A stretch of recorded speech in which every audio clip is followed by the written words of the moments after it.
Hi guys, I wanted to do a review today on a wrestling autobiography by Jericho called The Lion's Tale. I've been a wrestling fan since I was a little girl, like 4 or 5 years old. I got into it and watched for a few years and then lost interest and then got back into it maybe 10 years ago through a couple friends of mine. And so over time, all these wrestlers started coming out with autobiographies, and some were really good. Like anything Mick Foley wrote was really funny and really interesting, and he seems like a really cool guy.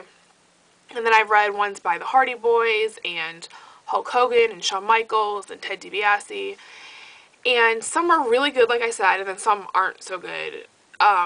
Batista's, who I like Batista, but his book was written like, I felt like I was reading a 4th grader's book. Like, the sentences were really short and choppy, I felt. But, what are you going to do? But A Lion's Tale by Jericho was my favorite by far. I was laughing so hard the whole time. Like, on chapter 27 called Strange Kentucky People, I was literally crying, like, I couldn't even breathe. And I was reading it at work, so it was really embarrassing. But, like I said in another video, I love autobiographies of anyone, pretty much.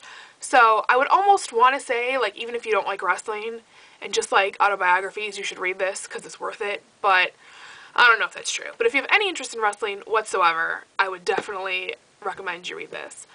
Aside from it being hilarious, which is reason enough for me to read something, his life story is just so interesting and makes me want to, like, have a life like that. Like, he traveled everywhere. He wrestled in Mexico, he wrestled in Japan, he wrestled all over the country here. And so then you get to hear all his interactions with other wrestlers that, if you're a fan, you know, and funny stories and, like, backstage information. And overall, I think it's just one of the best ones out there. And, yeah, really, I guess that's all I have to say. I just loved it and think everyone should read it. And if you have, or if you want to, let me know. I would love to hear your thoughts. Okay? See you later.